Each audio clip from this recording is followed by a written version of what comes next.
Mornings have a rhythm. You can hear it, feel it. And at Quaker, we fuel it. With 100% whole grain oats and a good source of fiber in every bowl, helping you turn that rhythm into your soundtrack for a great day. Fuel to start whatever's next. Quaker, official sponsor of FIFA World Cup 26.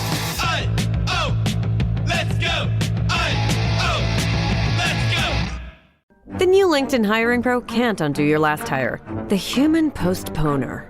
They were the master of one phrase. I'll circle back on that. But 3 months later, you are the one doing all their work and wondering how big that circle is. But LinkedIn Hiring Pro can take the hiring load off your plate by automating the hiring busy work from the initial job post to scheduling interviews. Hire right the first time with LinkedIn Hiring Pro. Post a free job today at linkedin.com/quality.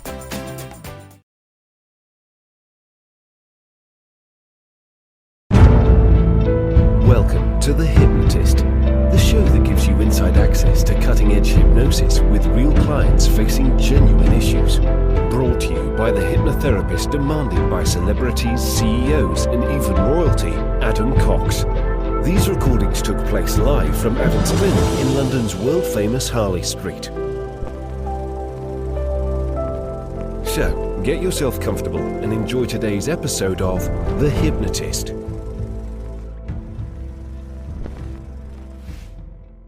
Hi, it's Adam here, and you're about to listen to a hypnosis session all about feeling confident and resourceful in pregnancy. And I've worked with quite a few pregnant women who have felt understandably anxious. Maybe they're a bit vigilant in terms of any symptoms. Maybe they've got a heightened sensation of morning sickness or just other fears and worries. This session was created for a client, though, who got pregnant after realizing that they had an embryo remaining from IVF treatment. And in their late 40s, they thought it's kind of their last chance to give it a go. So they tried the embryo and it took, and they became pregnant. And because it was happening in their late 40s, almost getting close to 50, they had additional health concerns and anxieties. The way they wanted to frame it is that they knew there were no guarantees, but they wanted to be hopeful and positive and generally optimistic about the whole process and feel that whatever happens, they can deal with it. And if that means being a mum again later on in life, they can handle that. And if that means that the baby doesn't go to full term, they can handle that. But clearly focusing on what they did want to happen in terms of positive thinking and, at some level, giving a sense of reassurance to the body. Now, it's unlikely that if you're listening to this, you are both pregnant and pregnant at a later stage in life, in which case, ignore any suggestions that aren't quite right for you and just lean into the ones that are. But I would say this will be useful for anyone that is either pregnant or perhaps a partner of someone going through a pregnancy, because the secondary gain of this is empathy of someone going through pregnancy, even if that isn't you, even if you're a family member or a relative. It was created for an individual under pretty unique circumstances. So if you like the idea of a bespoke session and working with me directly, click the first link in the show notes or visit my website, adamcox.co.uk.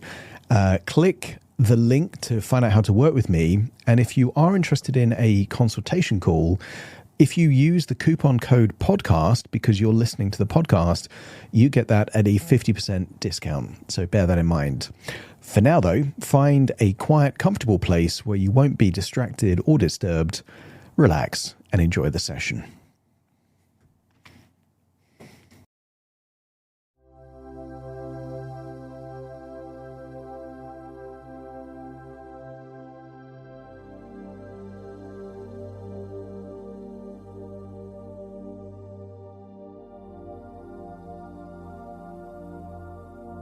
Take a deep breath in. And as you breathe in that resourceful feeling of calm and relaxation. And as you exhale, give permission to release any tension, any stress, and particularly any worries, thoughts of the future. Just allow them to leave your body in that outward breath. And when you breathe in for deeper, and then focus on the tiny muscles in your eyelids. And as you exhale, give permission to release as you feel your eyelids getting heavier and more relaxed, and feel that relaxation going down your cheeks into your jaw. A wonderful feeling. That's it, deeper and deeper relaxed. And the deeper you breathe, the more relaxed you feel. And the more relaxed you feel, the deeper you breathe. A wonderful cycle of ever-increasing relaxation. And as your body relaxes, your imagination awakens.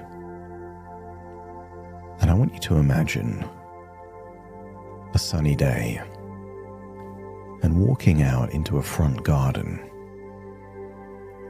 Maybe your front garden, but it doesn't have to be. And perhaps you can imagine seeing the way light shimmers and reflects, perhaps on a window pane, perhaps how it just diffuses through the leaves of trees. And just imagine staring out at tall trees, seeing how they sway.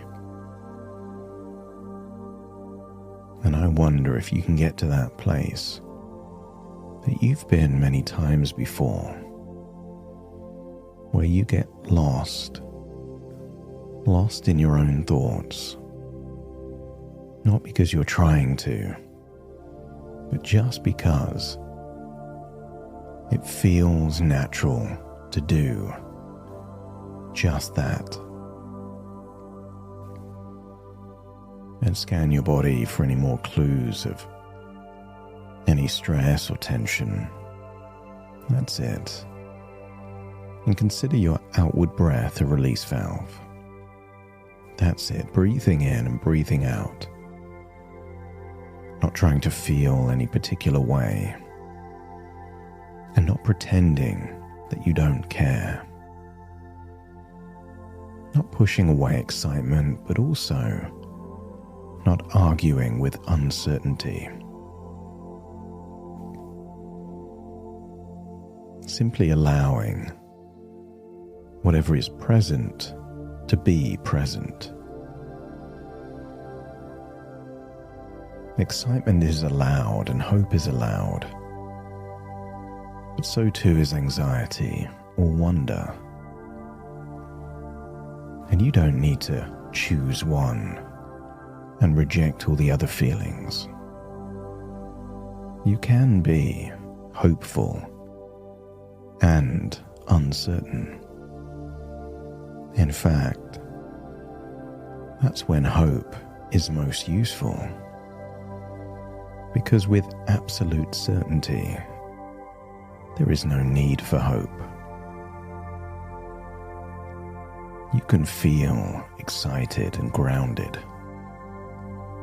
emotionally invested, and yet still resilient.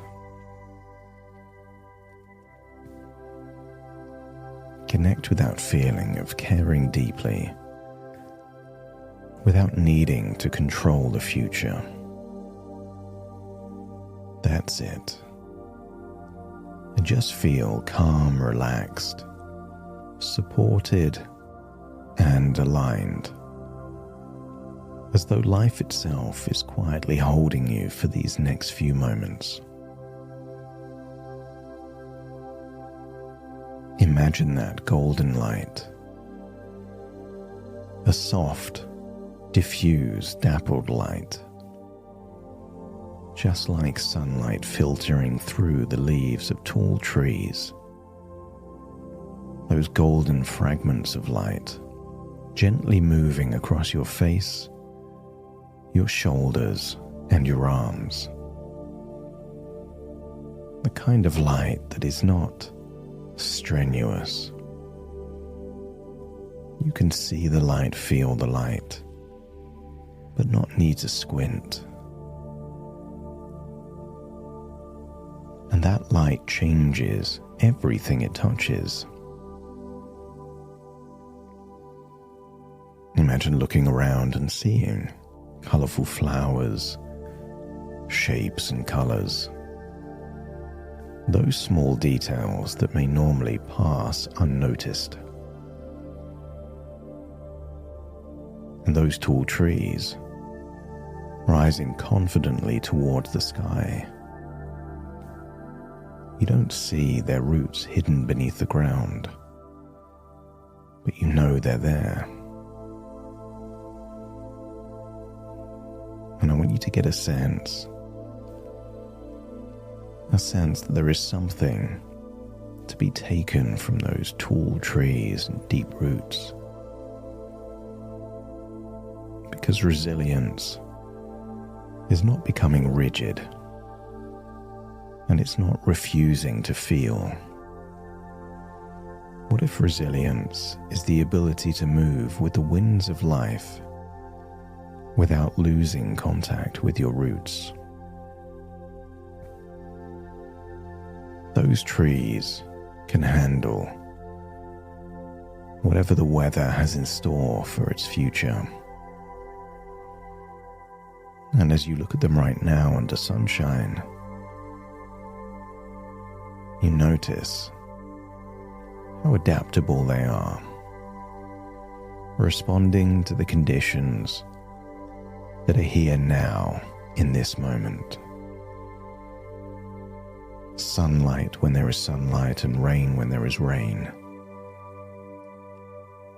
And perhaps some deeper part of you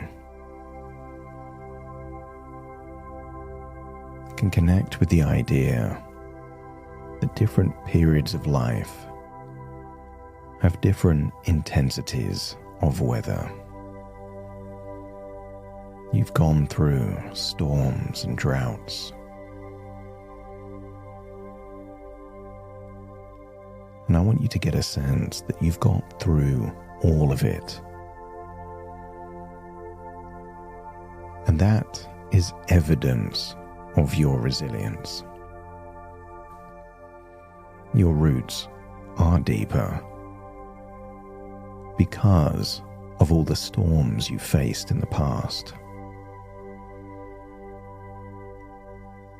And I want you to get a sense that sometimes when people have gone through difficult periods, the brain starts trying to preempt and mitigate all the possibilities, trying to create certainty where certainty does not yet exist. And you know that comes from a protective intention. You know that vigilance is your mind not trying to hurt you, but trying to prepare you.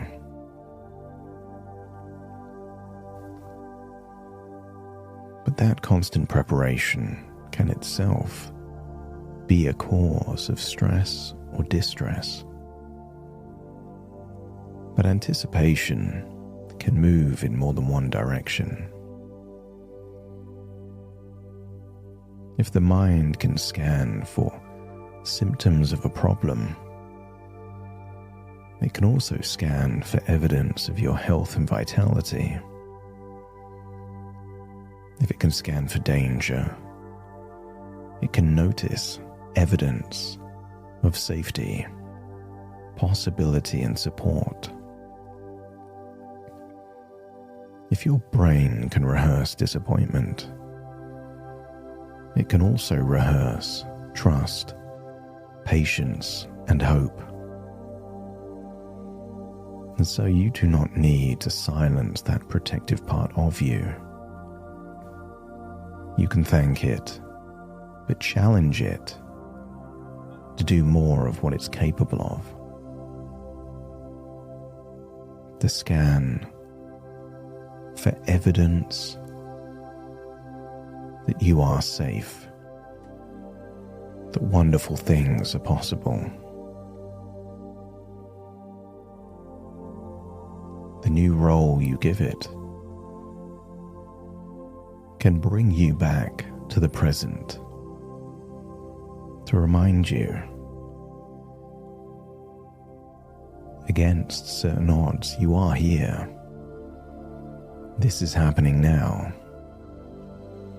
And you can be grateful. Grateful that you can defy odds. And if you've done it before, you can do it again. Because today, possibilities exist that you weren't even entertaining just a few months before. Your body contains knowledge, and after everything you've experienced, it makes sense that you notice sensations and changes. But that awareness does not have to become fuel for anxiety. It can simply be information. A sensation can be a sensation without becoming a warning sign. And a thought can be a thought without morphing into a diagnosis. A different feeling can simply be a different feeling. And if something genuinely requires action or investigation, then you can take action or investigate. But without jumping the gun, assuming you know what happens next. You can deal with real information when real information arrives. Until then, you don't have to live every possible future in advance. That's it. I want you to get a sense that you have chosen a path, a roller coaster, an adventure. One of those choose your own adventure books. But your choice sends you to a new chapter. A twist, a turn. But whatever happens in this story, your resources exceed any demands that life has in store for you. You can handle whatever the future brings. What may have started out as let's just give it a go, let's roll the dice, will naturally evolve. Connections, bonds, hopes and dreams. And I wonder if you can imagine just two different outcomes. First, imagine what you don't want. See that future version of you with the strength, resilience, and the ability to handle something undesirable. Because knowing you can handle what you don't want actually means the very thing that is scary becomes less scary. And if you can imagine yourself handling an undesirable outcome, let me know by nodding your head. See yourself with all of the resources, courage and strength, resilience, but also being real, feeling what you feel, accepting it, reconciling it, and then moving on. And then imagine a future where something wonderful happens. And maybe you've already managed an expectation, saying it's just a possibility, no guarantees. But if worry is seeing a future you don't want, hope is seeing a future you do want. And hope doesn't mean disappointment if you don't get it, although that can happen. But isn't it better to hope? To be clear on what you do want. And I wonder if you could imagine yourself a year or 2 years from now, living life where your choose your own adventure led to that particular chapter. The chapter perhaps where you can see yourself in a garden with flowers, and perhaps a baby or small child, but also see you've got the resources to handle all of the challenges that come with that too. That whatever happens, whatever twist and turn, high or low, whatever roll of the dice, you have the resources to handle it.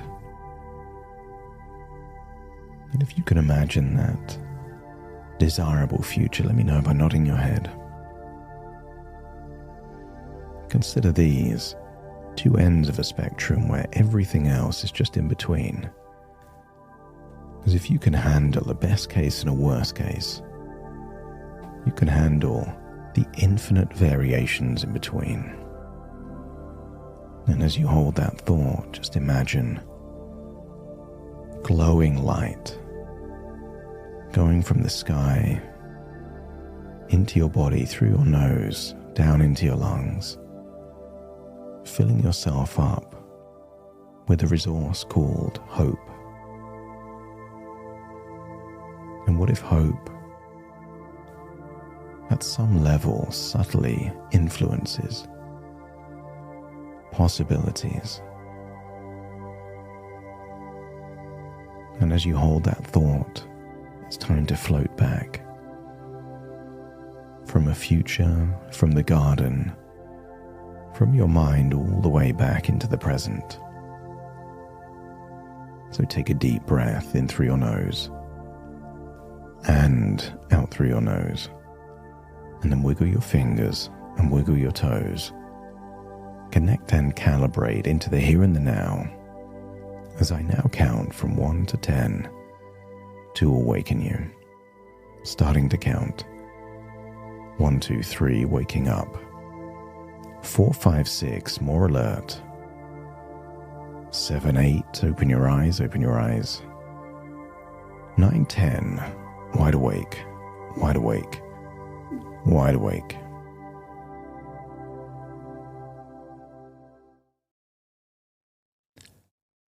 Thank you so much for joining me on today's episode of The Hypnotist.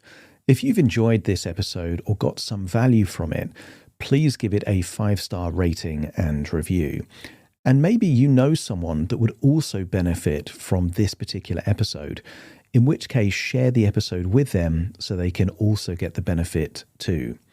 And if you would like to listen to this episode where it's just the hypnosis, so no intro, no outro, no explanation, just the hypnosis and completely ad-free, there will be a link in the description where you can subscribe at a very low cost and only get access to the hypnosis.